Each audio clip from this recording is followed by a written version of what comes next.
నెమలి తిరుగుతుండేది. పరమహంస ఏం చేశారంటే ఒకరోజు సాయంకాలం 4 గంటలకు అక్కడ కాస్త నల్లమందు గుళిక వేశారు. అది ముందు అని వెళ్ళిపోయింది. మళ్ళీ ఇలా ఇలా ఇలా ఇలా తిరిగి వచ్చి చూసింది. ఆ నల్లమందు తింది 4ంటికి. అది మర్నాడు 2ంటికి మళ్ళీ వచ్చి అలా కూర్చుంది. ఎందుకని? దానికి ఆ నల్లమందు కావాలి. ఇప్పుడు అది అన్ని వాసన చూస్తోంది. దేనికోసమో తెలుసా? ఆ నల్లమందు వాసన కోసం. వెయ్యలేదు పరమహంస. ఇలా వేశారు, అది అక్కడెక్కడ ఉంది, వాసన తగిలింది, పరుగు పరుగును వచ్చి నల్లమందు మింగేసింది. ఎందుకని? ఆ నల్లమందు మింగేసినప్పుడు ఉండేటటువంటి ఉన్మత్తత కోసం, మీ మనసు వెనక్కి వెళ్ళినప్పుడు ఉండేటటువంటి ఆనందానికి మీరు ఒకసారి అలవాటు పడిపోతే ఆ ధ్యానాన్ని మీ మనసు కోరుకుంటుంది. ఇవన్నీ వద్దు, ఏకాంతం ఉంటే బాగుండు, ఏకాంతం ఉంటే బాగుండు, ఎందుకు వచ్చిన గోల అంటుంది.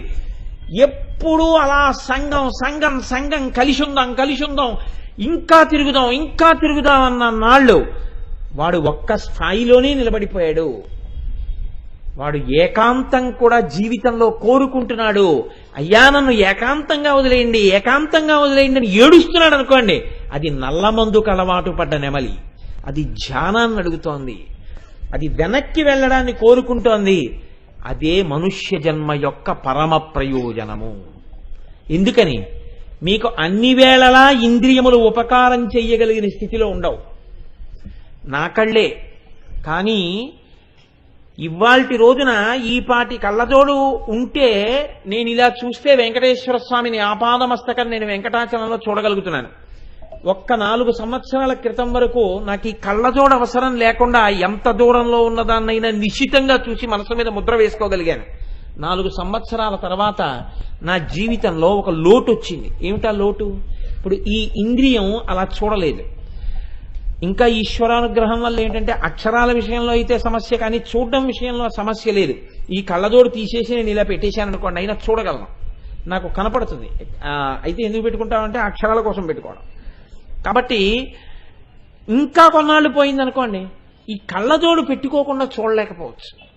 ఇలా వెంకటాచలంలో నేను దర్శనానికి వెళ్ళినప్పుడే వాళ్ళు నన్ను ఇలా పంపించేసే లోపలే 2 చెమట బిందువులు ఈ కంటి అద్దాల మీద పడ్డాయనుకోండి, నేను తీసి తుడుచుకునే లోపల నేను ఘంటామంటపం దగ్గర ఉంటాను. అంటే ఇప్పుడు మీరు ఒక్కటి ఆలోచించండి, నేను వెళ్ళినా నా మనసు అక్కడ నిలబడడానికి నా ఇంద్రియముల సహకారము లేదు. తీర్థయాత్ర దేని కొరకు?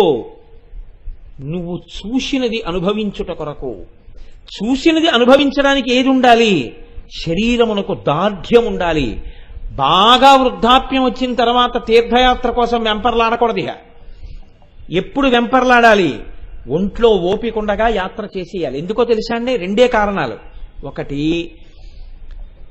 నీ ఇంద్రియములే నీతో సహకరించడానికి ఇష్టపడవు. 2, నీ వెంట వస్తాననేవాడు ఒకడు నీకోసం అని చెప్పి నిన్ను తీసుకెళ్లడానికి నేనున్నానన్నవాడు ఉండి ఉండకపోవచ్చు. అప్పుడు అది నీ మనస్సుకి ఖేదమే తప్ప నీ మనస్సుకి ఆనందము కాదు. ఎందుకు ఇంతమంది ఉన్నారు, నన్నెవడు తీసుకెళ్లాడన్న భావన వస్తుంది తప్ప అయ్యో నేను వెళ్ళగలను అన్న స్థితి ఎప్పుడు? నీ ఆర్జన నువ్వు చేసుకుంటూ నీ ఒంట్లో ఓపిక ఉండగా నువ్వు వెళ్ళినా నిన్ను అడిగేవాడు ఉండడు. అలాగని నేను యాత్రలకి వెళ్ళిపోండి, పిల్లలకి ఏం ఉంచద్దంటలేదు. ధర్మంగా మీరు చక్కబెట్టుకోవలసినవి కూడా మీరు చక్కబెట్టుకోవాలి. దీపం ఉండగా ఇల్లు చక్కబెట్టుకో. ఇవేమీ చెయ్యకుండా జీవితాన్ని ఇప్పటి వరకు ఈశ్వరాభిముఖం చెయ్యనటువంటి వాళ్ళకి వసిన్యాది దేవతలు ఇవాళ అమ్మవారి రూపంలో ఇస్తున్న గొప్ప కానుక ఏది? మనస్సు వెనక్కి వెళ్ళడానికి ఇంతకన్నా గొప్ప ఉపకరణము వేరొకటి ఉండదు. మీరు జ్ఞాపకం పెట్టుకోండి. ఎందుకో తెలుసా అండి? అవతల వారు ఫెయిర్ అండ్ లవ్లీ రాసుకున్నారా, అవతల వాళ్ళు పౌడర్ రాసుకున్నారా, ఇవన్నీ మీకు అనవసరం. మీరు వెళ్ళేటప్పటికి తలుపు తీయగానే ఉత్తర క్షణం వారి ముఖంలో చిరునవ్వు కనపడి, ఓ మీరా, రండి రండి రండి రండి అన్నారనుకోండి, మీరు వెంటనే వారికి మీకు గొప్ప అనుబంధం ఉన్నది అని సంతోషిస్తారు. వారు తలుపు తీయగానే అన్నారనుకోండి, అయ్య బాబోయ్ అనవసరంగా వచ్చానే అని నిలువునా చచ్చిపోతారు. కాదండి? కాదా? అది యథార్థం. ఒక చిరునవ్వుకంత శక్తి ఉంది. ఆ చిరునవ్వు అవతల వారితో మిమ్మల్ని కలపగలదు. నాకు ఒక అనుబంధం ఉంది, ఇక్కడ నేను ఏదైనా మాట్లాడగలను, నేను ఏదైనా చెప్పుకోగలను, నాకు ఒక స్వతంత్రత ఉంది, వీళ్ళకి నా యందు ప్రీతి ఉంది అని వాళ్ళకి మీ యందు ప్రీతి ఉన్నదని చెప్పడానికి లోకంలో ఒకే ఒక్క సాధనం చిరునవ్వు. ఇది ఎక్కడ ఎప్పుడు ఉంది? అప్పుడు వసిన్యాది దేవతలు చెప్తే అప్పటి నుంచి ఇప్పటికీ, ఇప్పటి నుంచి ఎప్పటికీ ఏది ఉంటుంది? ఆ చిరునవ్వు అలాగే ఉంటుంది అమ్మవారిది. అంటే నీవారన్నవారు నీవారు కాకపోవచ్చు అన్నాడు. ధర్మపదంలో కలిసి నడుద్దాం అనుకున్నటువంటి భార్యాభర్తల్లో భర్తకి భార్య ప్రతిబంధకం అయిపోవచ్చు, భార్యకి భర్త ప్రతిబంధకం అయిపోవచ్చు. ఒక్కొక్కరు తొందరగా అనారోగ్యం పాలైపోతారు. అయిపోతే ఇప్పుడు ఆవిడ లేకపోతే ఆయనకి కుదరదు, వెళ్ళాలనుంది, కానీ నేను వెళ్ళిపోతే ఆయనకి ఎలాగా? వెళ్ళలేదు ఆవిడ. ఆయనకి వెళ్ళాలనుంది, ఆవిడికి కుదరలేదు, ఆయన మానేసుకున్నాడు. మీరు చూడండి, దాంపత్యమునందు ప్రతిబంధకత్వం కూడా వస్తుంది ఒక్కొక్కసారి. కానీ మీకు ప్రతిబంధకం అన్నది లేకుండా మీరు ఈశ్వరుణ్ణి చేరిపోవడానికి ఎప్పుడూ మీరటు చూడడం మీకు అలవాటైతే మిమ్మల్ని పిలవడానికి ఎప్పుడూ సిద్ధంగా ఉన్న తల్లి ఒక్కతే ఉంది లోకంలో, చిరునవ్వుతో. ఆవిడే లలితా పరాభట్టారిక. ఆ నవ్వు మీరు అర్ధరాత్రి నిద్రలేచి కూర్చుని ఒక్కసారి చూడగలిగినా నేనున్నానని చెప్పి మీకోసం నవ్వగలుగుతున్న నవ్వు ఆ నవ్వు. ఇప్పుడు చెప్పండి, ఆ నవ్వు కేవలం చిరునవ్వు కామేశ్వరుడి కొరక, మీ ఉపాసనను ఉద్ధరించుట కొరక. ఇప్పుడు ఆ నవ్వు మీకు గుర్తుంటే ఏ నవ్వుతున్న తల్లి కోసం తిరుగుతున్నానో ఆ తల్లిని ఇదంతా చూస్తున్నానని మీరు చెప్పగలిగి ఉండాలి. అది ఆ చిరునవ్వు. లేకపోతే వసిన్యాది దేవతలు ప్రత్యేకం 16 అక్షరాలతో ఆ నామం ఎందుకు చెప్తారు మీరు చెప్పండి? ఆ నవ్వుని ఉపాసన చేసి మీరు అమ్మవారి వైపుకి అడుగులు వేయగలగాలి. మీకేం మాట్లాడడం రాకపోయినా పెద్ద అధికారి, మీరు కష్టం చెప్పుకుందామని వెళ్ళారు, అసలు మీతో మాట్లాడతారని మీరు అనుకోలేదు, కానీ మీరు వెళ్ళగానే ఆయన తలుపు తీసి చిరునవ్వుతో ఎవరు మీరు ఇలా వచ్చారు అని అనలేదు. ఎప్పుడో చూశాడు ఆయన. మీరా జ్ఞాపకం, మొన్న ఒక రోజున నా కారు స్టార్ట్ అవ్వకపోతే కారు తోశారు, అందులో మీరు కూడా ఉన్నారు కదా, రండి రండి రండి రండి అన్నారు ఇలా చిరునవ్వుతో. ఇప్పుడు మీకు ఎంత బలం వచ్చేస్తుందంటే, ఓరి నాయనో ఈ మహానుభావుడి కారు తోసినందుకు ఇంత గుర్తుపెట్టుకున్నాడా. ఇప్పుడు మీరు మాటలు రాని వారు కూడా సంతోషంగా ఆయనతో మాట్లాడగలరు. ఎందుకు మాట్లాడగలరు? రండి అని ఆయన కూర్చున్నారు, మిమ్మల్ని కూర్చోమన్నారా కూర్చోమనలేదా వేరు, ఆయన నవ్వుతూ ఏమిటి అన్నారు ఇలాగా, అంతే. మీరు ఎంతైనా మాట్లాడగలరు. ఆయన అసలు గుర్తుపట్టనట్టు అన్నాడు. ఎంత మాట్లాడగలిగిన వాడు ఎంత తొందరగా ఏం మాట్లాడితే ఏం వస్తుందో అని భయపడిపోతాడు. మాట్లాడదాం అనుకున్నవాడు మాట్లాడలేడు. ఇప్పుడు చెప్పండి, ఎప్పుడూ చిరునవ్వు నవ్వుతూ ఉన్న ఆవిడ ఒకతుంది. ఆవిడ ఆ చిరునవ్వుతో మీకు ప్రయోజనమే చేస్తోంది. ఇది పరమశివుణ్ణి తెచ్చి ఆవిడ పక్కన కూర్చోబెట్టి మీకోసమే కూర్చోబెట్టింది. అది మధ్య కామేశ మానస. ఆవిడ కామేశ్వరుణ్ణి తెచ్చి కూర్చోబెట్టింది మన కోసమే.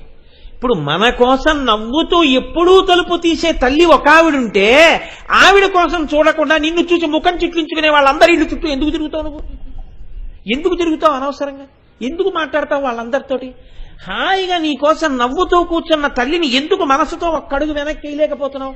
ఎప్పుడు ముందడుగు వేసి వాళ్ళు నన్ను పలకరించలేదు, వీళ్ళు పలకరించలేదు, వీళ్ళు దెబ్బలాడారు, వాళ్ళు దెబ్బలాడారు, వాళ్ళు రావద్దన్నారు, వీళ్ళు రావద్దన్నారు అని ఎందుకు ఏడుస్తావు? నువ్వు ఒక్కడుగు వెనక్కేస్తే నిన్న ఆవిడ రమ్మనలేదు, నువ్వు గుడికి రా అని ఆవిడ అడగలేదు. ఇక్కడ ఉన్నవాడు ఇక్కడ కూర్చుని ఇలా మూసుకుని ఒక్కడుగు వెనక్కి ఇక్కడే ఇచ్చేస్తాను నీకు దర్శనం అంది. నీవారసూకభత్తన్వి పీతాభాస్వత్యనూపమా, ఇక్కడే ఇస్తా దర్శనం అంది. వెనక్కడుగి మిగిలిన వాళ్ళు నువ్వు నడిచి వాళ్ళ ఇంటికెడితే అవమానించారు. ఆవిడ ఆర్తితో, నువ్వు అశౌచంతో ఉన్నా సరే ప్రేమతో వెనక్కి చూస్తే చిరునవ్వు నవ్వుతూ చెయ్యిచ్చి పుచ్చుకుంటోంది. ఆ నవ్వు నీకోసం, అదొక్కటే నువ్వు జీవితంలో వదిలిపెట్టావు. నీ కోసం ఉన్న తల్లిని వదిలేశావు. నిన్ను అవసరాన్ని బట్టి వాడుకునేటటువంటి వాళ్ళందరూ నా వాళ్ళని వెంపర్లాడి తిరుగుతున్నావు. ఇంత కృతకమైన సంబంధాలు లోకంలో ఎక్కడా ఉండవు. నిరాహార నివిష్ట పాంధుల క్రియం సంసార సంచారుల్ ఒత్తురు కూడి విత్తురు సదా సంగంబులేదొక్కచో శూరుల్పోయడి త్రోవపోజనుభవత్సూ నుండు తల్లి తద్వియోగమునకు దుఃఖింప నీకేటికిందంటారు పోతన గారు. అందరూ చలివేంద్రం దగ్గర కలుసుకుని నీళ్లు తాగి విడిపోయేవాళ్ళు విడిపోయినట్టుగా విడిపోయేవాళ్ళే లోకంలో. ఎంత ప్రేమో అన్నట్టుగా ఉంటారు. ఆ సమయం వచ్చేస్తే నిర్దాక్షిణ్యంగా వెళ్ళిపోతారంతే. వెళ్ళిపోతే వీడు ఆ స్మృతులతో ఉండిపోతాడు. అలా అందరూ వెళ్ళిపోతున్న వాళ్ళే, ఎవరూ ఉండిపోతున్న వాళ్ళు కారు. ఈ వెళ్ళిపోయే వాళ్ళని పట్టుకుని నువ్వెక్కడికి వెడతావు? నువ్వు వెళ్ళడానికి ఏం లేదు. ఆ తల్లి చిరునవ్వు నీకోసం ఉంది. దాన్ని నీ జీవితంలో పట్టుకోగలిగితే ఇక నువ్వు మళ్ళీ ఎవ్వరి కోసం వెంపర్లాడక్కర్లేని స్థితి నీకు ఇచ్చేస్తుంది. ఆ ఒక్క చిరునవ్వు నీకోసమే ఉంది. ఆ చిరునవ్వు నీ సమస్త కష్టములకు ఓదార్పు. అది వదిలిపెట్టి ఎందుకు తిరుగుతున్నావు నువ్వు?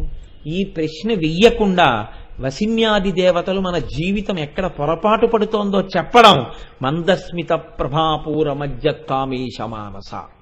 ఇప్పుడు చూడండి, ఇది తెలుసుకున్న నాడు పూజలో ధ్యానము అంతర్భాగమై ఉంటుంది. ధ్యానము చెయ్యకుండా మీరుండగలరా? మిమ్మల్ని ప్రేమతో పలకరించిన వాళ్ళు మీ స్మృతిలోకి రాకుండా ఉండగలుగుతారా? ఎంత ప్రేమ మహానుభావుడికి, ఎంత ఔదార్యం, ఎంత వాత్సల్యం అన్ననాడు గుర్తొస్తున్నాడే. అమ్మ చిరునవ్వు నీకు జ్ఞాపకం వచ్చినాడు, ఆ చిరునవ్వుల వెలుగులు నీకు జ్ఞాపకం వచ్చిన నాడు నువ్వు అమ్మవారిని స్మరించకుండా ఎలా బతుకు గడపగలవు? అంటే స్మరించడం అనేటప్పటికీ మనసు, అసలు ఆ మనసు ఏది కారణం బంధమోక్షయోహో, దాన్ని మోక్షం వైపుకి తీసుకెళ్లగలిగిన శక్తి కలిగిన అనుబంధం అమ్మవారిది. పతనం వైపుకి తీసుకెళ్లగలిగినటువంటి అనుబంధాలు మిగిలినవన్నీ.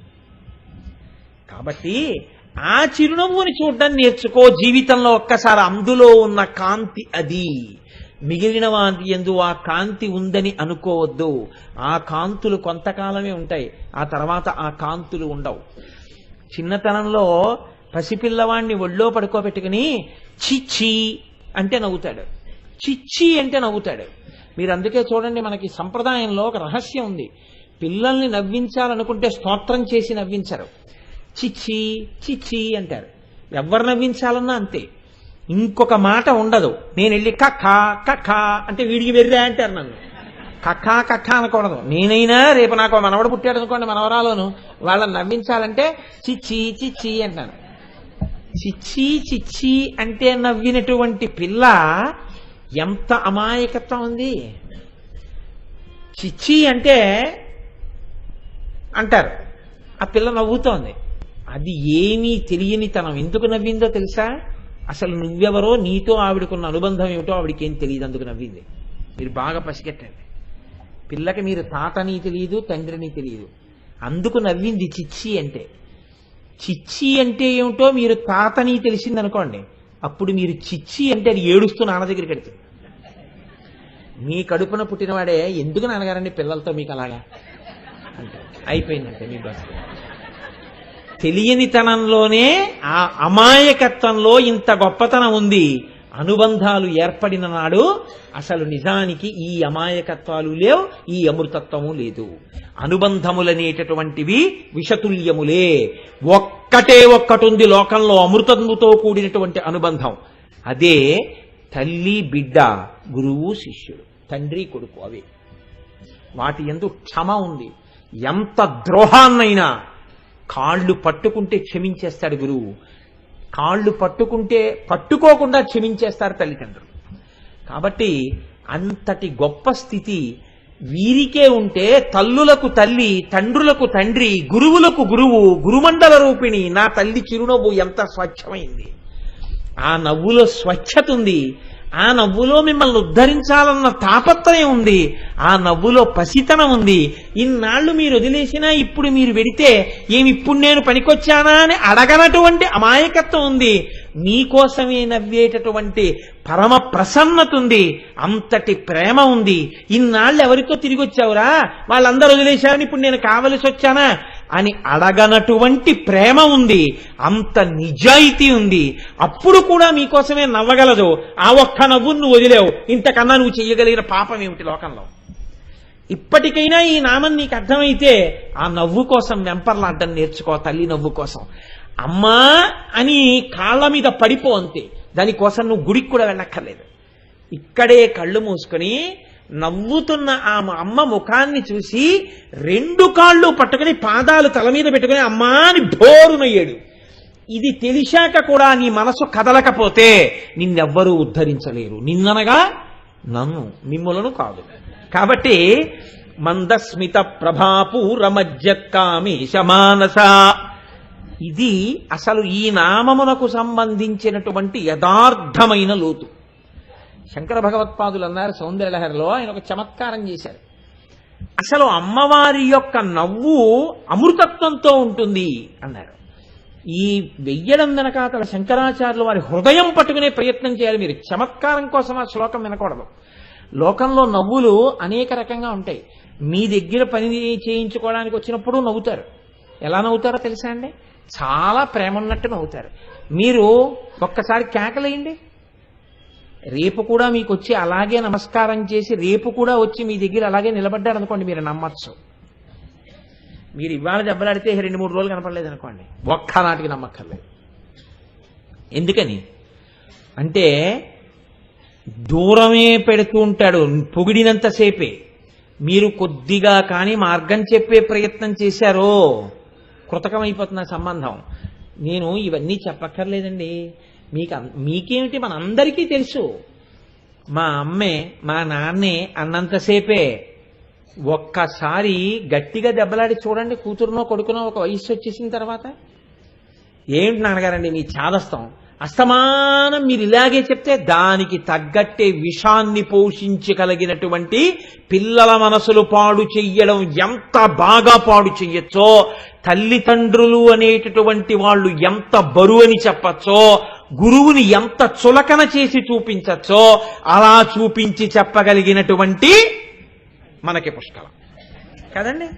వాటిని మనం ఇలా కళ్ళజోళ్లు పెట్టుకుని పురాణం అక్కర్లేదు, నామం అక్కర్లేదు, గుడి అక్కర్లేదు, గోపురం అక్కర్లేదు, సీనియర్ సిటిజన్ అయిపోయినా, 80 ఏళ్ళు వచ్చినా, 90 ఏళ్ళు వచ్చినా, పసితనంలో ఉన్నా, కాలేజీకి వెడుతున్నా, ఉద్యోగంలో ఉన్నా, అలా గుడ్ల పగించి చేత్తో పట్టుకుని ఇలా అంకెలు నొక్కుతూ మార్చి మార్చి మార్చి మార్చి ఇలా ఇలా విషం ఎక్కించేసుకుని మనం అందరం విషకన్యనం విషపురుషులం కింద తయారైపోతున్నాం. ఆ విషాన్ని విరచడానికి లోకంలో ఒకే ఒక్క ఔషధం ఉంది. విపరీతంగా విషం పెరిగిపోయింది అనుకోండి, అప్పుడు ఒక్కటి తీసుకొస్తారు. ఏమిటో తెలుసా అండి? ఎంతమందిని చంపగలిగినటువంటి విషమైనా దాన్ని విరవగలిగినది లోకంలో ఒక్కటే ఉంది, అమృతము.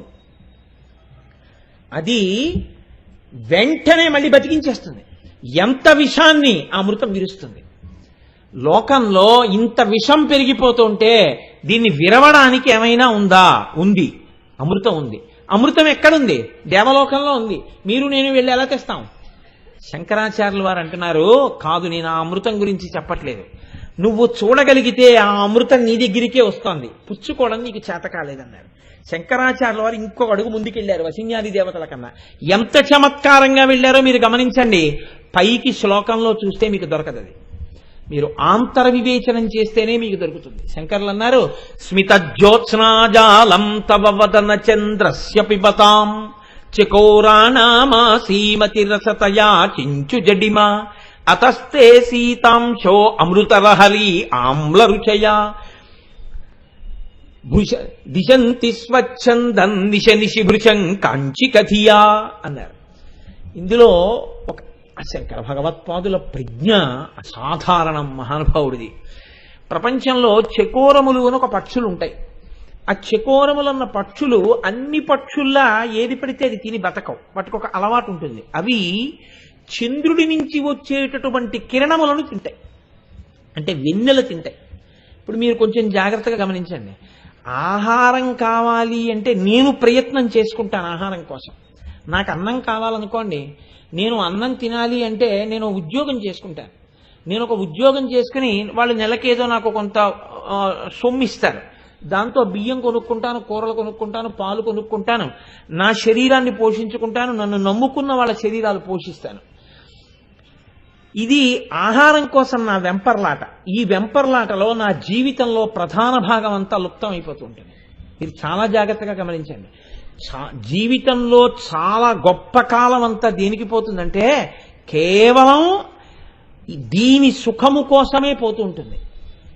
మీరు 10 నుంచి సాయంకాలం 5:30 వరకు మీ మేధస్సు బాగా పనిచేసే సమయం. ఎందుకంటే సూర్యప్రకాశం ఉంటుంది, సూర్యుడి చేత బుద్ధి ప్రకాశిస్తుంది. ఈ సమయం అంతా మీకు కాస్త ఒంట్లో ఓపికొచ్చి మీరు ఒక చదువుకున్న దగ్గర నుంచి మీరు ఇంకా పనికిరారు అని తనమంత తాముగా వాళ్ళు పంపించేసే వయసు వచ్చేసేంత వరకు ఒక్క చోటికి వెళ్ళి జీతం తెచ్చుకోవడానికి ఆ సమయాన్ని వదిలిపెట్టేశారు మీరు. ఇప్పుడు వాళ్ళు పంపించేసిన తర్వాత నాకు ఒక మాట నిజంగా కదిపింది. మా ఆఫీస్లో బేగ్ గారు అని చెప్పి ఒక అసిస్టెంట్ మేనేజరు ఒక ఆయన రిటైర్ అయ్యారు. రిటైర్ అయితే ఆయనకి ఏదో చిన్న పార్టీ ఇచ్చి మా వాళ్ళు ఆయన రెస్పాండ్ అవ్వమన్నారు. ఆయన అన్నారు, all through I am working in this department. I have joined Food Corporation of India in the year so and so, and I have rendered unblemished service in various capacities. All of a sudden today, the department has served me a notice stating that I have acquired the age of 60, which is suitable for superannuation, and asked me not to come to office from tomorrow onwards. So, if I come to office from tomorrow onwards, I feel agony that I don't find a seat to sit in it and discharge my duties. So, from tomorrow I am only a visitor, none else than that. నేను అదిరిపోయాను ఆ మాటలకి నిజంగా. ఆయన అన్నాడు, ఆంధ్రానువాదము, ఎప్పుడో నేను ఫలానా సంవత్సరంలో భారత ఆహార సంస్థలో ఒక ఉద్యోగిగా చేరాను. వివిధమైనటువంటి పదవులలో వివిధ హోదాలలో నేను ఇక్కడ ఉద్యోగం చేశాను. ప్రతిరోజు ఇక్కడికి వచ్చి పని చేయడం, 10 మందితో కలిసి ఉండడం నా జీవితంలో ఒక అలవాటుగా మారిపోయింది. అకస్మాత్తుగా ఇవాళ భారత ఆహార సంస్థ యొక్క యాజమాన్యం నాకు ఒక కాగితం ఇచ్చింది. నీకు 60 సంవత్సరాలు వచ్చాయి కాబట్టి నీ యొక్క ఆ సేవలు మా సంస్థకు అవసరం లేదు, నీవు పదవీ విరమణ చేయబడినట్టుగా ప్రకటింపబడింది, రేపటి నుంచి నువ్వు ఇక్కడికి రావక్కర్లేదని చెప్పారు. ఒకవేళ నేను అలవాటు కొద్దీ వచ్చినా నేను చూడ్డానికి నాకు కాగితాలు ఇవ్వరు, నేను చెయ్యవలసిన పని లేదు. నన్ను ఇక్కడికి వచ్చిన ఒక సందర్శకుడిగా ఒక కుర్చీలో కూర్చోబెడతారు. ఇది నా గుండెని బరువెక్కించింది. అయినా నేను అంగీకరించి తీరవలసిన సత్యం. నేను బరువు గుండెతో ఈ సత్యాన్ని అంగీకరించి నా పదవీ విరమణ చేస్తున్నాను. నాకింత సహకరించిన అధికారులకు నా కృతజ్ఞతలు. ఇది ఆంధ్రానువాదం. అంటే కాలగతిలో ఏమైపోయిందండి, అయిపోయింది టైం అంతా. నేను ఉలిక్కి పడ్డానండి ఆ లెక్చర్ విన్నప్పుడు. ఏమిటి మిగిలింది? జీపీఎఫ్ మిగిలింది, గ్రాట్యుటీ మిగిలింది, ఏదో కొంత పెన్షన్ మిగిలింది, దానికోసం చూస్తున్న వాళ్ళు మిగిలారు. నీకేం మిగిలింది? జర్జరీభూతమైన శరీరం మిగిలింది. ఈశ్వరోపాసన విషయంలో ఏమయ్యావు? అంటే ఎంత ఉలిక్కిపడి కనీసం ఉన్న సమయాన్నైనా జాగ్రత్త పెట్టుకోవాలో చూడండి. శంకర భగవత్పాదుల ప్రజ్ఞ ఎక్కడుందంటే, ఆహారం కోసం తిరగడంలో నీవు నీ ప్రధానమైన దాన్ని వదిలిపెట్టేసుకుంటున్నావు అసలు మనుష్య జన్మలో. కానీ ఆహారము కోసము తిరగనవసరం లేకుండా కూర్చున్న చోటకు ఆహారం వస్తే తిని బతకగలిగిన స్వేచ్ఛాజీవులు అన్నీ కావు, ఒక్క పక్షియే చికోరము. ఎందుకని? అది ఎక్కడికి వెళ్ళదు, ఎక్కడుందో అక్కడే ఉంటుంది. ఎందుకని? చంద్రకిరణాలు అంతటా పడతాయి, పడినప్పుడు ఆ వెన్నెలు తింటుంది, అది వెన్నెలు తిని బతుకుతుంది. వెన్నెల తిని బతికేటటువంటి చికోరం ఎందుకు వెన్నెల తింటోందో తెలుసా అని అడిగారు శంకరాచార్యులు వారు. ఇప్పుడు మనం ఏమనాలి? దాని అదృష్టం అందుకు తింటోందండి, మా బతుకు ఇచ్చా, మేము ఎక్కడెక్కడికో తిరిగితే కానీ మాకు అన్నం దొరకదు, దానికో తిరగకుండా అన్నం దొరుకుతోంది కాబట్టి అది అదృష్టవంతురాలు అనాలి. శంకరాచార్యులు వారు అన్నారు కాదన్నారు. కాదు, పొరపాటు పడ్డావు. మరి ఏం జరిగింది? స్మిత జ్యోత్స్నాజాలం తవ వదన చంద్రస్య పిబతాం చకోరాణామాసీత్ అతిరసతయా చించు జడిమా. అమ్మా, ఒకానొకప్పుడు ఈ చకోర పక్షులు ఒక పొరపాటు చేసాయి. ఏం పొరపాటు చేసాయి? రోజు చంద్రుడు వచ్చేటప్పటికి వాడికి కంచం దొరికినట్టు. కంచాలు ఎట్టేశారంటే పరిగెత్తుకు వచ్చేస్తుండే వాళ్ళని చిన్నతనంలో. ఇప్పటికీ పరిగెత్తుకు వచ్చేస్తున్నాం అనుకోండి, అబద్ధం ఎందుకు. అందుకని మనకి కంచం చూడగానే అన్నానికి వెళ్ళిపోయినట్టే వాటికి చంద్రబింబాన్ని చూసేటప్పటికి కంచాలు ఎట్టేసినట్టు. అందుకని అవి రోజు చంద్రబింబాన్ని చూసి ఆ వెన్నెల తాగడం అలవాటు. ఒకానొక నాడు నీ ముఖం కనపడింది. నీ ముఖం ఎలా ఉంటుంది? పూర్ణ చంద్రబింబంలా ఉంటుంది. అవి అనుకున్నాయి, ఇది కూడా చంద్రబింబమే, ఇందులోంచి వస్తున్నటువంటి జ్యోత్సన కాంతి కూడా వెన్నెలే, ఇది మనం తినేదే అనుకుని నీ ముఖంలోంచి వస్తున్న కాంతిని అవి తాగేశాయి. తాగేస్తే ఏమైంది? అసలు అంతకు ముందు అవి అంతలా చంద్రుడి యొక్క వెన్నెలు తినేవి కావు. నీ ముఖంలోంచి వచ్చేది చంద్రుడితో పోలికైతే పెట్టారు కానీ నీ ముఖంలోంచి వెన్నెల కిరణాలు పడవు, అమృతపు కిరణాలు పడుతుంటాయి.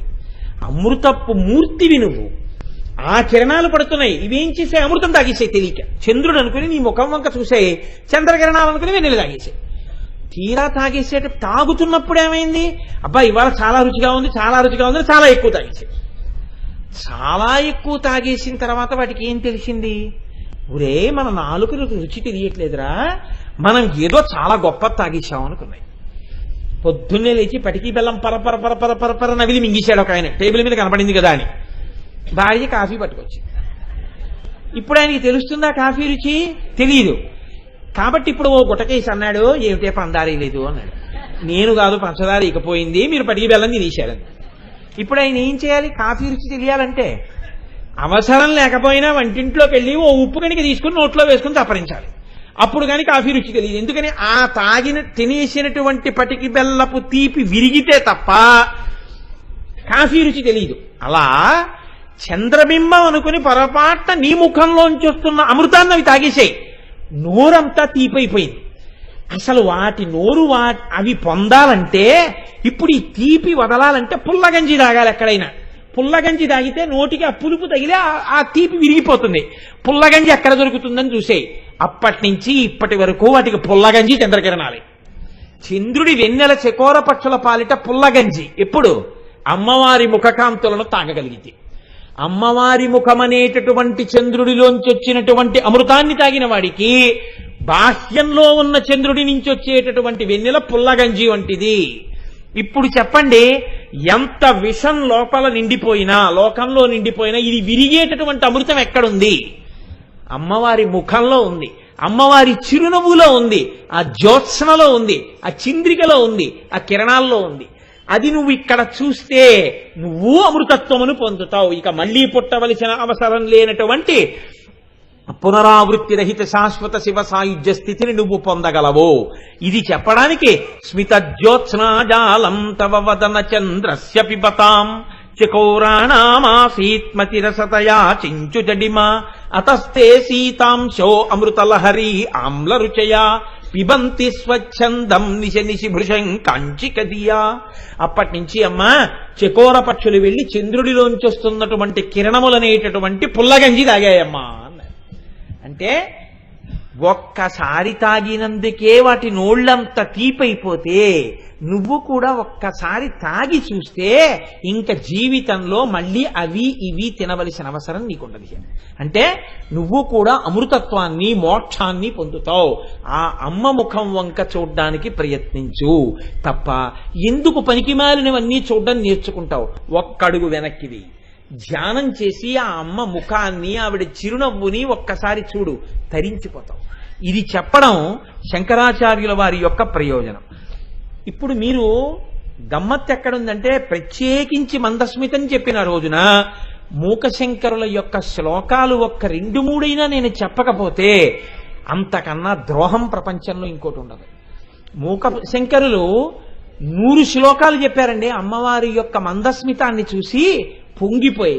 అందులో ఒక శ్లోకంలో మూకశంకరులు అంటారు, కామాక్షి ప్రథమాన విభ్రమనిధి కందర్పదర్ప ప్రసూ ముగ్ధస్తే మృదుహాసయే వగిరిజే ముష్ణాతు మే కిల్బిషం యం ద్రష్టుం విహితే కరగ్రహవుమే శంభుస్త్రపామీలితం స్మేరం కారయతి స్మతాండవ వినోదాహిండినా తండువా అంటారు. ఇందులో ఈ శ్లోకంలో ఉండేటటువంటి చమత్కారం ఏమిటంటే, పార్వతీ పరమేశ్వరుల యొక్క కళ్యాణ సన్నివేశాన్ని మీకు చూపిస్తున్నారు. పరమశివుడు ఇటు కూర్చున్నాడు, పార్వతీదేవి అటు కూర్చునుంది.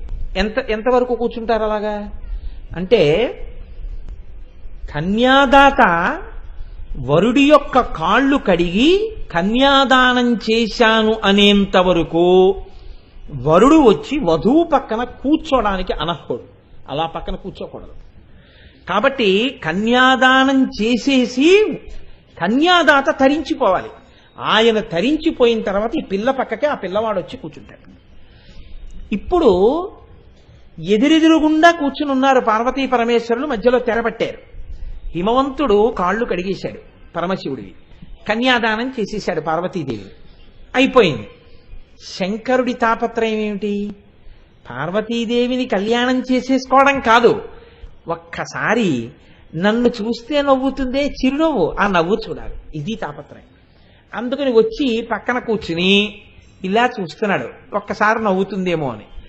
ఎదురుగుండా కూర్చున్నప్పుడు చూద్దామంటే తెరడ్డు, పక్కన వచ్చినప్పుడు చూద్దామంటే ఇలా చూస్తే బాగుండదు. సభలో బ్రహ్మాదుల దగ్గర నుంచి అందరూ ఉన్నారు, అందులో పార్వతీ కళ్యాణం, పర్వతాల దగ్గర నుంచి, సముద్రాల దగ్గర నుంచి, నదుల దగ్గర నుంచి, మీరు శివమహాపురాణంలో విన్నారు కదా, బాగుండదు. కాబట్టి ఇప్పుడు ఇంత పరమశివుడికి ఏం కావలసి వచ్చింది? దొంగచూపు అవసరమైంది కదండి. నేను ఉన్న మాట చెప్పేయాలంటే దొంగచూపే అవసరమైంది. కాబట్టి ఇప్పుడు ఏం చేశాడు? ఏదో పనున్నట్టు ఆచమ్య అన్నారనుకోండి, ఇటువైపు పాత్ర ఉన్నా సరే ఆచమన పాత్ర ఇక్కడ ఉందని తెలుసున్నా ఇలా అని ఇలా చూద్దాం, నవ్వుతుందేమో చూద్దామని అటుంది అనేవాడు బ్రహ్మగారు. అప్పుడు ఇటు తిరిగి ఆచమ్యం అనుకుని ఇలా ఏదో ఆచమానం చేయాలి.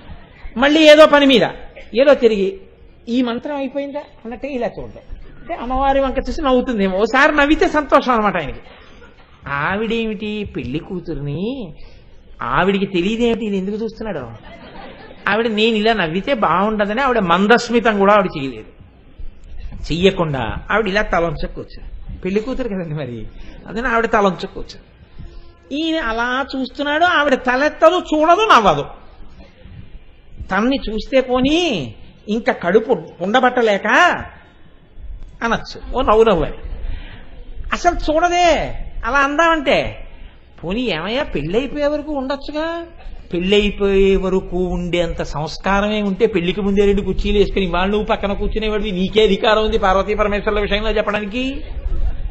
కాబట్టి ఇప్పుడు ఆయన ఇంకా ఓ మర్యాద పాటించాడు. అయ్యాక పక్కన వచ్చి కూర్చుని నవ్వమని అడిగాడు.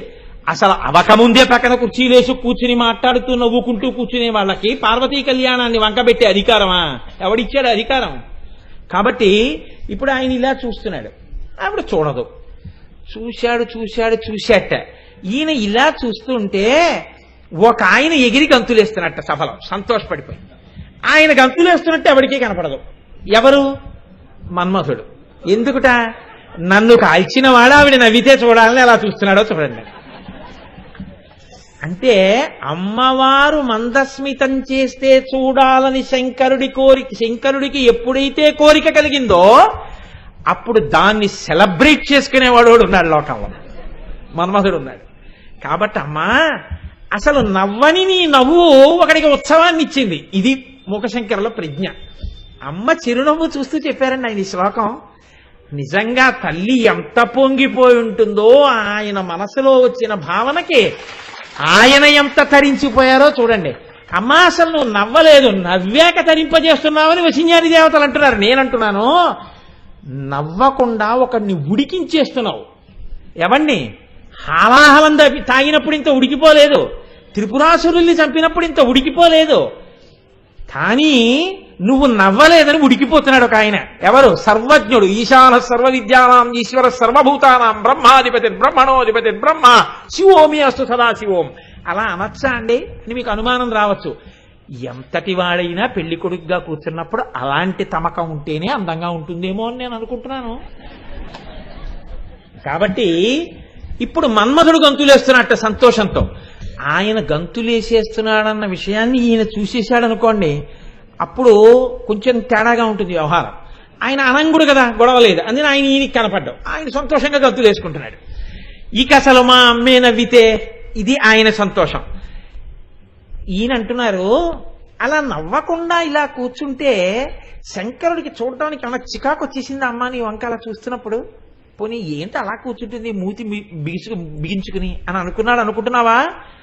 కామాక్షి ప్రథమాన విభ్రమనిధి కందర్పదర్ప ప్రసూ. కందర్పుడు అంటే మన్మధుడు. మన్మధుడి యొక్క దర్పానికి కారణమైంది నువ్వు నవ్వకపోవడం. ముగ్ధస్తే మృదుహాసయే వగిరిజే మృష్ణాతు మే కిల్బిషం. నువ్వు నవ్వకుండా ఇలా కూర్చుంటే తల ఉంచేసుకుని ఇంకా పొంగిపోతున్నట్టు ఈయన. ఎందుకని? నవ్వకుండా కూర్చుంటేనే ముగ్ధగా ఇంత అందంగా ఉంటే నవ్వితే ఎంత అందంగా ఉంటుందో ఒక్కసారి నవ్వి కూడా కనబడితే బాగుండు అనుకుంటున్నట్టే. అందుకనమ్మా నవ్వక ఉడికించావు, నవ్వక పొంగిపోయేటట్టు చేశావు. ఏమో గొప్పతనం అమ్మా, నవ్వి నీ యొక్క నవ్వుల కాంతులలో ముంచామని వసిన్యాది దేవతలు అంటున్నారు. నేనంటున్నాను, పెళ్లి పీటల మీద కూర్చున్న పరమశివుడికి నువ్వు నవ్వకపోయినా కోపం రాలేదు, నవ్వకుండా కూర్చుంటేనే ముగ్ధ ఇంత అందంగా ఉంది. కనీసం నేను చూస్తున్నాను, ఆయన వంక చూద్దాం, నన్ను ఏమైనా అడగాలనుకుంటున్నారా అని కూడా తెలియకుండా ఇంత సిగ్గుతో అందరూ చూస్తున్నారని ఎర్రపడిపోయిన ముఖంతో తల వంచుకున్న పార్వతి ఎంత అందంగా ఉందో అని పొంగిపోయేటట్టుగా పరమశివుడికి కనపడినటువంటి నీ యొక్క లోకోత్తరమైన సౌందర్యం నవ్వకపోయిన ముగ్ధత్వం ఉందే, అది శంకరుడికి ఆనందహేతు అమ్మా. కాబట్టి అది గొప్పతనం. ఇప్పుడు శంకరుడి కోరిక అలా ముగ్ధగా చూస్తూ కూర్చోవడం కాదు, ఒక్కసారి నవ్వించడం. ఎలా నవ్విస్తాడు? చూస్తే కదువు పోనీ నవ్వమని అడగడానికి ఆవిడ చూడదు.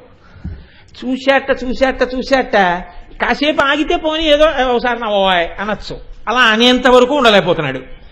అందుకని ఆఖరికి చూశానట్ట ఏదో పెద్ద పనున్న వాళ్ళ, ఓ తండువా ఇలారా అన్నట్టు. తండువా అంటే ఎవరు? ఆ పేరు అమ్మవారికి బాగా తెలుసు. ఎందుకంటే మీరు చూడండి, లోకంలో ఒక మర్యాద ఉంటుంది. మగ పెళ్లి వారిలో పెళ్లి కొడుక్కి బాగా ఇష్టమైన వాళ్ళు ఎవరో పెళ్లి కూతురు కనుక్కుంటుంది ముందే. నేనేం తప్పు చెప్పట్లేదండి, యథార్థం చెప్తున్నానా. ఆయనకి ఫలానా ఆయనంటే చాలా ఇష్టంట, మంచి స్నేహితుట, అదంటే ఇద్దరూ కలిసి తిరుగుతుంటారట ఎప్పుడును అని పెళ్లి కూతురికి చెప్పారనుకోండి, చెప్తారు తప్పకుండా, వాళ్ళు కూడా కనుక్కుంటారు ఎవరు స్నేహితులు ఆయనకి బాగా ఇష్టం ఎవరు అని. అంటే వాళ్ళందరినీ తరువాతి కాలంలో వీళ్ళు దాటాలి. అందుకని ముందు ఇప్పటి వరకు ప్రీతికి నోచుకున్న వారెవరో కనుక్కుంటారు. కనుక్కుని ఆయన కూడా తమ ముందు తక్కువైపోతాడు, ఆ స్థాయికి వీళ్ళు పెరుగుతారు. అది భార్యాత్వం అంటే. అందుకని కనుక్కుంటారు. కనుక్కుంటే తండు అంటే శివుడికి ఇష్టం అమ్మా. ఎందుకు ఇష్టం తండు అంటే కనుక్కుంది ఆవిడ పెళ్లికి ముందే. ఇది మూకశంకరుల చమత్కారం శ్లోకంలో. ఎందుకు ఇష్టం అని అడిగింది. ఏం లేదమ్మా, నాట్యము అని లోకంలో ఒకటి ఉంది. ఈ నాట్యము 2 రకాలుగా చేస్తారు. ఒకటి నృత్తము, 2 నృత్యము. నృత్తము చేశారనుకోండి, మొత్తం కదలికలన్నీ ఒక సమాహారంగా పూర్తయిపోయిన తర్వాత దానికి ఒక అర్థం ఉంటుంది. నృత్యము చేశారనుకోండి, ప్రతి కదలికకి ఒక అర్థం ఉంటుంది. నృత్యము చెయ్యడం చాలా కష్టం. ఎందుచేతనంటే ప్రతి కదలిక ఒక భంగిమ, ప్రతి భంగిమలో ఒక అర్థం ఉంటుంది. ప్రతి కదలికలో అర్థం ఉండాలి. అర్థం లేని కదలిక ఉండదు. అది నృత్యం. కొన్ని కదలికల యొక్క సమాహారమునకు నృత్తమని పేరు. అలా కొన్ని కదలికలు వచ్చేస్తే వాటికి ఒక అర్థం తెలుస్తుంది, అప్పుడు దాన్ని నృత్తం అంటారు. మళ్ళీ నృత్తము 2 రకాలు. ఒకటి తాండవము అంటారు, రెండవది లాస్యము అంటారు. ఆడవాళ్లు చేస్తే లాస్యం, మగవాళ్లు చేస్తే తాండవం. మగవాళ్లు చేస్తే కాలు అంతెత్తి తాండవంలో భార్య యొక్క బొట్టు పెట్టుకునే దగ్గర బొటనవేలు కుంకం పాత్రలో పెట్టి తీసి భార్య యొక్క బొట్టు పెట్టుకునే దగ్గర బొట్టు పెడతాడవా. తిరిగి తిరిగి తిరిగి తిరిగి రంగస్థలం మీద సంపత్ కుమార్ గారు చేసేవారు ఆంధ్రజాలర్లో. ఉమా సంపత్ అని ఆయన భార్య వేసేవారు పార్వతీదేవి స్థానాన్ని. పైన తాండవం చేసి చేసి చేసి చేసి అందరూ అలా ఉద్విగ్నమై చూస్తుంటే కాలి బొటనవేలు ఠాంగ్ అని కుంకం పాత్రలో ముంచి గబాల్న కాలు పైకెత్తి భార్య ఎక్కడ బొట్టు పెట్టుకుంటుందో అక్కడికి వెళ్ళి ఇలా పెట్టి ఆగిపోతుంది కాలు. ఆ కాలిలా దింపేటప్పటికి బొట్టు వస్తుంది. అలాగ చెయ్యగలిగితే తాండవం. తాండవం పురుషులు చేస్తారు, లాస్యం స్త్రీలు చేస్తారు. ఆవిడ తాండవం చేస్తోంది అనకూడదు, ఆయన లాస్యం చేస్తున్నాడు అనకూడదు. ఆడది లాస్యం చేస్తుంది. అందుకే పార్వతీదేవి లాస్యం చేస్తుంది, పరమశివుడు తాండవం చేస్తాడు.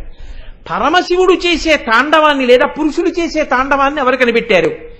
నృత్తశాస్త్రమునందు. అంటే దాన్ని తండువా అనబడేటటువంటి పరమశివుని యొక్క ప్రమథగణాల్లో ఒక ఆయన కనిపెట్టాడు ఆ విధానాన్ని అంతటిని. దీనికి ధిమ్ తకిట ధిమ్ అని మొదలవుతుంది. అందుకే ధిమి ధిమి ధిమి ధిమి ధిమి ధిమి ధనులా అంటుంటారు. ఆ తాండవంలో అంత శబ్దం అలా ఉంటుంది. తకిట తకిట తక తకిట తకిట తకిట అన్నది లాస్యంలో ఉంటుంది. కాబట్టి చూడండి, ఈ ధిమ్ ధిమ్ ధిమ్ ధిమ్ ధనులు, ఝం ఝం ఝం ఝం ధనులు, ఇవన్నీ తాండవంలో వచ్చేటటువంటివి. మీరు ఎప్పుడైనా సరే మళ్ళీ ఇవన్నీ ఎందుకు కానండి, ఇప్పుడు మళ్ళీ అదంతా ఆ శాస్త్రం అంతా ఇప్పుడు నేను చెప్పడం ఒక అనవసరపు ప్రక్రియ. నేను ఏది చెప్పాలో చెప్తే చాలు. తండువా అనబడేటటువంటి ఒక ప్రమథగణంలో ఉన్న ఆయన దీనికి రూపకల్పన చేశాడు. ఇదే చాలా కష్టం అండి. దీనికే నట్టువాంగం అని వేస్తారు, ప్రాణం అన్నమాట అది చేసేటప్పుడు. ఇది ఇప్పటికీ కూడా కూచిపూడి అని మనకు ఒక అగ్రహారం ఉంది. అక్కడ అమ్మవారికి దేవాలయం ఉంది. అమ్మవారి అనుగ్రహం ఉంటేనే ఆ విద్యైనా ప్రకాశిస్తుంది. ఆ కూచిపూడి అగ్రహారంలో అమ్మవారిని తలుచుకుంటే తప్ప తాండవం చేయరు. ఇప్పటికీ నాట్య కార్యక్రమం మొదలవుతోందనుకోండి, అంబా పరాకు దేవీ పరాకు అని, జగమేలు మముగన్న తల్లి పరాకు అని, పరాకు అంటే జాగ్రత్తగా చూడు జాగ్రత్తగా చూడు జాగ్రత్తగా చూడని. అది అయిపోయిన తర్వాత నటరాజుకి నాట్యం ఇవ్వగానే ఇంకా మొదలు పెట్టే ముందు తకిట తకిట తకిట తకిట తకిట తకిట అని మొదలు పెడతాడు నట్టువాంగమైన. అక్కడ మొదలవుతుంది నాట్యం. అలాగే ధిమ్ ధిమ్ ధిమ్ ధిమ్ ధిమ్ ధిమ్ ధిమ్ ధిమ్ అంటూ మొదలెట్టారనుకోండి, తాండవం మొదలవుతుంది. దాన్ని బట్టి ఓహో నృత్తము జరుగుతోందా, నృత్యము జరుగుతోందా, తాండవం జరుగుతోందా, లాస్యం జరుగుతోందా మీరు తెలుసుకుంటారన్నమాట కీర్తనకి.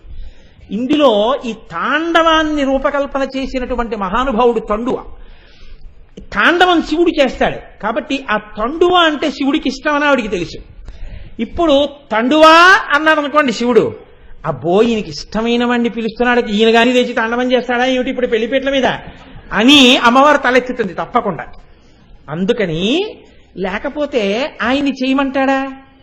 ఈయన చేసే తాండవమే లోకంలో ఇంత గొప్పదైతే శివతాండవమని, ఈ శివతాండవాన్ని రూపకల్పన చేసిన తండువ ఎంత గొప్పవాడు. ఇప్పుడు పిలిచిన తర్వాత పెళ్లి మంటపంలో ఊరుకుంటాడేంటి? ఆయన ఏమైనా ధిమ్ తకిట ధిమ్ అని మొదలు పెడతాడా? ఏం చేస్తాడు చూడాలనుకుంది అమ్మవారు. అందుకని గబుక్కుని ఇలా తలపైకెత్తింది.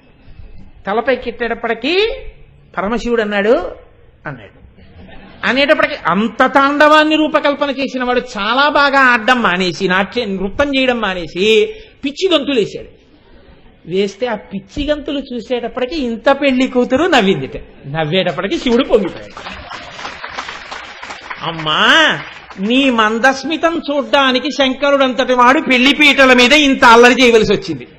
అంత గొప్ప మందస్మితం అమ్మా నీ మందస్మితం అంటే, ఇది విని పొంగిపోయిన వాళ్ళందరూ ఎవరున్నారో వాళ్ళని నీ మందస్మితము కటాక్షించుగాక రక్షించుగాక అంటున్నారు మూకశంకరులు. ఎలా రక్షించాలి?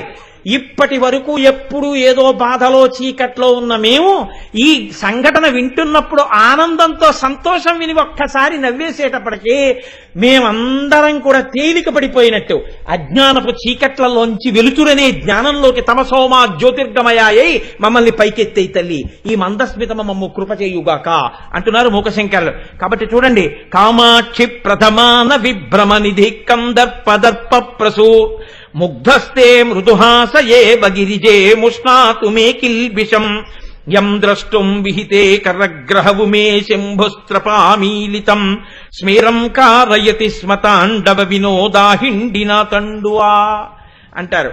వేరొక శ్లోకంలో అంటారు, పీయూషం ఖలు పీయతే సురజనైర్దుగ్ధాంబుదిర్మధ్యతే మాహేశైశ్చ జటా కలాపనిగళైర్మందాకినీ సహ్యతే సీతాంశుర్పరిభూయతే చ తమసా తస్మాదనే తదృశి కామాక్షి స్మితమంజరీ తవ వచో వైదగ్ధ్యముల్లంఘ్యతే అన్నారు. పీయూషం ఖలు పీయతే సురజనైర్దుగ్ధాంబుదిర్మధ్యతే.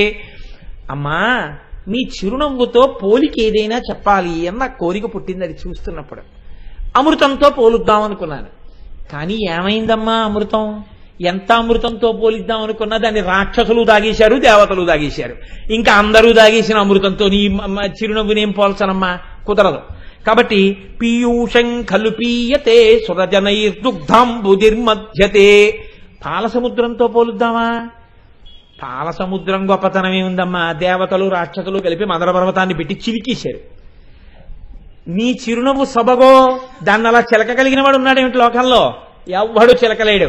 కాబట్టి అమ్మా పాలసముద్రంతో పోలుద్దామన్నా నీ చిరునవ్వుకు సాటి రాదు, కుదరదు. మాహేశైశ్చ జటాకలాపనిగళైర్మందాకినీ సహ్యతే. గంగానదితో పోలుద్దామా? చాలా పవిత్రమైంది. ఒక్కసారి స్నానం చేస్తే చాలు ఎన్ని పాపాలైనా పటాపంచలైపోతాయి. నీ యొక్క చిరుమందహాసమా మందస్మితం వంక ఎవడు చూశాడో వాడి పాపం అంతా పోతుంది. కాబట్టి గంగతో పోలుతామా? ఆ గంగమ్మ ఆకాశంలోంచి భూమి మీదకు ఉరుకుతున్నప్పుడు పరమశివుడు జటాజూటంలో కట్టేశాడు. రంగతుంగ తరంగ సంఘములతో రంజిల్లు ఘోషంబుతో బంగారంబగు పొంగుతో నురగతో పువ్వాట తుంపర్లతో భంగుల్ సల్పుతు జంఘలించు రభోభాగము నుండి దారం గంగమ్మను దల్చితే శరమనన్ రంజిల్లుతున్ శంకర కట్టేశాడు ఆ రోజున. కాబట్టి అమ్మ గంగని కట్టేశాడమ్మా శంకరుడు. కాబట్టి గంగతో ఏం పోల్సనమ్మా? దానికి ఒక అవధి ఉంది, కట్టుబాటు ఉంది, కట్టేశాడు. నీ చిరునవ్వో అలా కట్టుబడదు, అది ఎంతమందినైనా ఉద్ధరిస్తుంది. కాబట్టి సీతాంశుర్ పరిభూయతే చ తమసా తస్మాదనే తదృశి. పోని చంద్రబింబంతో పోలుద్దామా? చల్లగా ఉంటుందని. దాన్ని గ్రహణం రోజుల్లో పర్వదినాల్లో రాహు వచ్చి పట్టేసుకుంటూ ఉంటాడు కేతువును. రాహువు కేతువు చేత గ్రసింపబడే చంద్రబింబాన్ని తీసుకొచ్చి నీ చిరునవ్వుతో పోలికెలా వేను? కాబట్టి అమ్మ దానా దీనా నీ చెప్పేది ఏమిటంటే, కామాక్షి స్మితమంజరి తబవచో వైదగ్ధ్యముల్లంఘ్యతే. నీ చిరునవ్వుకి పోలిక చెప్పడానికి లోకంలో నా మాటలకు ఆధారము దొరకట్లేదు. నీ చిరునవ్వే చిరునవ్వు తప్ప పవిత్రతలో కాని, ఉద్ధరించడంలో కాని, తెల్లతనంలో కాని, గొప్పతనంలో కాని ఆ నవ్వుకి సాటైనటువంటి వస్తువు పోల్చడానికి ప్రపంచంలో లేదు. అంత గొప్ప చిరునవ్వమ్మా నీది అన్నారు మూకశంకరులు. ఆయనే అంటారు, క్షీరాబ్ధేరపి శైలరాజతనయే తన్మందహాసాస్య చ శ్రీకామాక్షి వలక్షయో దయనిధేః కించిద్విదాంభ్రూమహే ఏకస్మై పురుషాయ సదదౌ లక్ష్మీం కదాచిత్ పురా సర్వేభ్యోపి తదత్యసౌ తు సతతం లక్ష్మీం చ మాగీశ్వరీం. అమ్మ ఒకానొకప్పుడు పాలసముద్రం దగ్గరికి వెళ్లి దేవతలు దానవులు కలిసి మందర పర్వతాన్ని పెట్టి చిలికారు. చిలికితే ఒక్కొక్క వస్తువు పైకొచ్చింది. పైకొస్తే ఒక్కొక్కడు ఆ వస్తువుని ఒక్కొక్కడే తీసుకోగలడు తప్ప ఈ వస్తువు అందరం కలిపి తీసుకుందామని తీసుకోవడానికి ఏం లేదు. అక్కడ కౌస్తుభం వచ్చింది, ఒక ఆయన తీసుకున్నాడు. ఏదో ఉచ్చైశ్రవం వచ్చింది, ఒక ఆయన తీసుకున్నాడు. లక్ష్మీదేవి వచ్చింది, ఆవిడ కూడా ఒక్క ఆయనే తీసుకున్నాడు. ఆవిడ కూడా ఒక్క ఆయన దగ్గరకే వెళ్ళింది. అమృతం వచ్చింది, కొంతమందే తాగారు. కానీ అమ్మా పాలసముద్రంలోంచి పుట్టిన లక్ష్మీదేవి కూడా ఒక్కడనే ఉద్ధరించిందమ్మా. అందరినీ ఉద్ధరించిందని చెప్పడానికి కుదరదు. అలా ఉద్ధరించేసిందని చెప్పవలసి వస్తే లోకంలో దరిద్రులు అన్నార్తులు ఎందుకున్నారు? కాబట్టి పాలసముద్రంలోంచి పుట్టిన లక్ష్మి ఒక్కడనే ఉద్ధరించింది. కానీ అమ్మా నీ చిరునవ్వు ఉందే, చూసి నమస్కరించిన ఎవరినైనా ఉద్ధరించగలదు, ఎన్ని కోట్ల మందినైనా సరే. కాబట్టి అమ్మా నీ చిరునవ్వుకి పాలసముద్రానికి పోలికెక్కడమ్మా? పోలిక పోల్చడం కుదరదమ్మా నీ చిరునవ్వుతో. అంత గొప్ప చిరునవ్వమ్మా. హేరంబేచ గుహేచ హర్షభరితం వత్సల్యమంకూరయ మారద్రోహిణి పూరుషే సహభువం ప్రేమాంకురం వ్యంజయన్ ఆనమ్రేషు జనేషు పూర్ణ కరుణా వైదగ్ధ్యముత్తాలయ కామాక్షి స్మితమంజరీ తవ కథం కారం మయా కథ్యతే. మూకశంకరులు అంటున్నారు అమ్మవారి చిరునవ్వును చూసి, హేరంబేచ గుహేచ హర్షభరితం. అమ్మా నీవు చిరునవ్వు నవ్వుతూ ఇలా చూస్తున్నప్పుడు నాకేం కనపడుతున్నాయో తెలుసా? నీ పెద్ద కొడుకు వంక చూసినప్పుడు, చిన్న కొడుకు వంక చూసినప్పుడు నువ్వు ఎంత పొంగిపోతావో తెలుసా? హేరంబేచ. ఆ మాటలు చూడండి. ఇంకో పేరే లేదైనా వినాయకుడికి ఎన్నో పేర్లు ఉన్నాయి. హేరంబుడు అన్నారు. ఎందుకన్నారు? హేరంబుడు అన్న నామానికి 2 అర్థాలు ఉన్నాయి. ఒకటి, ఎప్పుడూ తండ్రి పక్కన కూర్చుని ఉంటాడు. 2, తనను నమ్మిన వారిని ఎంతకైనా ఎత్తి ఉద్ధరిస్తాడు. పెద్ద కొడుకు అంత గొప్పవాడు, ఎప్పుడు తండ్రి పక్కన కూర్చుంటాడు. పెద్ద కొడుకు తండ్రి పక్కన ఉండడం తండ్రికి పెద్ద సౌభాగ్యం. కాబట్టి పెద్ద కొడుకు ఎప్పుడు తండ్రి పక్కన కూర్చుంటాడు. కాబట్టి హేరంబుడిని పేరు. తండ్రిని నవ్విస్తూ ఉంటాడు సంతోషంగా. ఎప్పుడు నాన్నగారికి ఆడుపడుతూ ఉంటాడు, నాన్నగారికి కుర్చీ వేస్తాడు, నాన్నగారి మర్యాద చూస్తాడు. తనని నమ్మిన వాళ్ళనంత ఉద్ధరిస్తాడు. కాబట్టి పెద్దవాడు ప్రయోజకుడైపోయాడు. రెండోవాడు సుబ్రహ్మణ్యుడు. ఏదో ఇద్దరు కడుపున పుట్టారనుకుంటే ఏదో పెద్దవాడు మంచి బాడయ్యాడండి, రెండోవాడే ఏమిటో అనడానికి ఏమైనా ఉందా? గుహేచ. ఎంత గొప్ప మాటలు వేశారో చూడండి. సుబ్రహ్మణ్యుడికి బోల్డన్ని పేర్లు ఉన్నాయి. గుహ అన్న మాట ఎందుకు వేయాలి? గుహ అంటే అర్థం ఏంటంటే, ఏ సైన్యానికి తాను ఆధ్యక్షం వహించాడో ఆ సైన్యంలో ఒక్కడు కూడా పడిపోకుండా యుద్ధంలో కాపాడగలిగినటువంటి శక్తి సమన్వితుడు. దేవసైన్యాధ్యక్షుడై ఎప్పుడు విజయాలు తేవడం, దేవతల్ని రక్షించడం. ఆయన ఆధ్యక్షం వహించిన వైపు ఒక్కడు చచ్చిపోవడం అన్నది ఉండదు. అంత గొప్ప నాయకుడయ్యాడు. ఇప్పుడు అమ్మ నువ్వు ఇలా చూసుకుంటే పెద్ద కొడుకు అంత గొప్పవాడు, ఇలా చూసుకుంటే రెండో కొడుకు అంత గొప్పవాడు. ఏ సుబ్రహ్మణ్యుడు పక్కన ఉన్నాడని ఎందుకనరు అంటే ఓసారి అలకొచ్చి శ్రీశైలం వెళ్ళిపోయాడు ఆయన. అందుకని గుహేచ. ఈయన ఎప్పుడు అమ్మా నాన్న దగ్గరే ఉంటాడు. ఒరే ఎవరికి ఇవ్వనరా విఘ్నాధిపత్యం అంటే ఆయన స్నానాలకు వెళ్ళాడు, ఈయన అక్కడే ప్రదక్షిణం చేశాడు. అందుకని ఎప్పుడూ ఇక్కడ ఉండేవాడు, అప్పుడప్పుడు అటు ఇటు వెళ్ళొచ్చేవాడు. ఎందుకని యుద్ధాలకు ఎడుతుండాలి. ఈయనో అలా వెళ్ళడు, ఇక్కడ కూర్చుని యుద్ధం చేస్తానంటే బాగుండదు, రేడియోలో సంగీతం నేర్చుకున్నట్టు ఉంటుంది. కాబట్టి యుద్ధానికి వెళ్ళాలి కాబట్టి సుబ్రహ్మణ్యుడు వెళుతూ ఉంటాడు, ఈయనో ఇక్కడే కూర్చుని చక్కగా రక్షిస్తుంటాడు. ఏది ఏమైనా వెళ్ళి ఆయన ప్రయోజకుడు, వెళ్ళకి ఈయన ప్రయోజకుడు. ఎంత గొప్పమ్మా! ఇద్దరు కొడుకుల్ని కన్నావు, ఇద్దరు కొడుకులు అంత గొప్పవాళ్ళు. హేరంబేచ గుహేచ హర్షభరితం వాత్సల్యమంకూరయన్. ఆ చూసుకుంటున్నప్పుడు ఓహ్ నా పిల్లలు ఎంత గొప్పవాళ్ళు అయ్యారో అని వాత్సల్యంతో ఆ కళ్ళు హర్షభరితం పొంగిపోతుంటాయి, నా బిడ్డలు ఇంత గొప్పవాళ్ళని. మరద్రోహిణి పూరుషే సహభువం ఆ ప్రేమాంకురం వ్యంజయన్. ఆ పరమశివుడి వంక చూస్తుంటావు, ఇలా భర్త వంక చూసినప్పుడు మరద్రోహిణి, మన్మధుణ్ణి కాల్చేసినవాడు, కానీ నా చిరునవ్వు చూసేటప్పటికి మాత్రం వదులుకోలేకొచ్చి ఇలా కూర్చుంటాడు. ఇటువంటి వాణ్ణి తీసుకొచ్చి కూర్చోపెట్టడం గొప్ప తప్ప మామూలుగా వచ్చి భార్య అని కూర్చునేవాడిని సంసారంలో పెట్టుకుని ఉంచుకోవడం పెద్ద గొప్ప ఏమిటి? ఎప్పుడూ అయిపోదామా దక్షిణామూర్తి అయిపోదామా అనేవాడు మన్మధుణ్ణి కాల్చేసిన వాడిని తీసుకొచ్చి తాళి కట్టించుకుని పక్కన కూర్చునేట్టు చేసినటువంటి నా చిరునవ్వుందే, ఇది నా గొప్ప అని ఆయన వంక చూసుకున్నప్పుడు నీ మీద నీకో తృప్తి వచ్చి పులకాంకురములు వస్తాయమ్మా నీకు. కాబట్టి హేరంబేచ గుహేచ హర్షభరితం వాత్సల్యమంకూరయన్ మారద్రోహిణి పూరుషే సహభువం ప్రేమాంకురం వ్యంజయన్ ఆనమ్రేషు జనేషు పూర్ణ కరుణా వైదగ్ధ్యముత్తాలయ. ఇంకో నీ భర్త పిల్లలు సంతోషంగా ఉన్నారు కాబట్టి ఆ నవ్వులో అంత సంతోషం ఉంది. మరి అమ్మా నాలాంటి వాడు ఉన్నాడు, అజ్ఞానంలో ఉండిపోయాడు, కోరికలతో ఉండిపోయాడు. మరి మేము ఇలా వంగితే చాలు, ఆనమ్రేషు జనేషు ఇలా వంగి నమస్కారం చేస్తే చాలు, పూర్ణ కరుణా వైదగ్ధ్యముత్తాలయ. ఆ చిరునవ్వుతో పైకెత్తేస్తావమ్మా, ఎత్తి కోరికలు తీర్చేస్తావు, మోక్షం వైపుకి నడిపించేస్తావు. ఒక్క నవ్వు, పిల్లల్ని చూసుకున్న సంతోషం, భర్తని చూసుకున్న ఆనందం, తనని ఆశ్రయించిన వాళ్ళని ఉద్ధరించగలిగిన శక్తి, ఇన్ని శక్తులు ఇందులో ఉన్నాయి. కామాక్షి స్మితమంజరి తబవచో తవ కథం కారం మయా కథ్యతే. అంత గొప్ప చిరునవ్వమ్మ నీది. ఆ నవ్వుకి నేను ఏం వెయ్యగలనమ్మా ఉపమానం? కాబట్టి వెయ్యలేకపోతున్నాను. నాకు ఈ మందస్మిత శతకం అవి అంటే ప్రాణం అండి, కానీ మిమ్మల్ని ఇబ్బంది పెట్టను. ఒక్క శ్లోకం చెప్పి పూర్తి చేసేస్తాను. అశ్రాంతం పరతంత్రిత పశుపతి స్వన్మందహాసాంకురై శ్రీకామాక్షి తదీయ వర్ణ సమతా సంగేన శంకామహే ఇందుం నా కధునించ శేఖరయతే మాలాంచ ధత్తేన వై వైకుంఠైరవకుంఠనంచ కురుతే ధూళీచయూర్భాసనై. అమ్మా శంకరుడు చాలా ఇష్టపడే వస్తువులు అని మేము కొన్నింటిని నిర్ణయం చేసుకున్నాం. ఎందుకని అంటే ఒక ఆయన ఎప్పుడు ఏదో మెళ్ళో ఒక రుద్రాక్షమాల వేసుకునే ఉంటాడనుకోండి, ఆయనకి రుద్రాక్షలంటే ప్రీతి తెలిసిపోతోంది కదా. శంకరుడికి 4 వస్తువులంటే చాలా ప్రీతి అని మాకు నమ్మకం ఏర్పడింది. ఆయనకి ప్రీతి అప్రీతి ఏమిటి అని నువ్వు అనకమ్మా, నాకు తెలుసు ఆయనకు ఉంది ప్రీతి. ఎలా చెప్పగలుగుతున్నానో తెలుసా? ఆయన ఒకటి చంద్రుడిని నెత్తి మీద పెట్టుకుని ఉంటాడు కాబట్టి చంద్రుడంటే ప్రీతి. రెండోది గంగని నెత్తి మీద పెట్టుకున్నాడు. ఎవరిని నెత్తి మీద పెట్టుకుంటాడండి అన్నారు అనుకోండి అంటే చాలా ప్రీతిని. గంగని నెత్తి మీద పెట్టుకున్నాడమ్మా కాబట్టి గంగంటే ప్రీతి. 3 ఎవ్వరికీ పనికిరాని తుమ్మి పూలంటే ఆయనకి చాలా ఇష్టం, మెళ్ళో వేసుకుంటాడు. విభూతి చాలా ఇష్టం, ఒళ్ళంతా రాసుకుంటాడు. ఈ 4 అంటే ఆయనకి ఇష్టం, శివుడికి ఇష్టం, శివుడికి ఇష్టం అంటారు. పాపం తెలియదమ్మా వాళ్ళకి, వాళ్ళ అమాయకులు, వాళ్ళకి తెలియక శివుడికి ఇష్టం అనుకుంటున్నారు. అసలు రహస్యం ఏమిటో నాకు తెలుసమ్మా అన్నారు ముఖశంకరు. ఏమిటి శంకర అంది అమ్మవారు.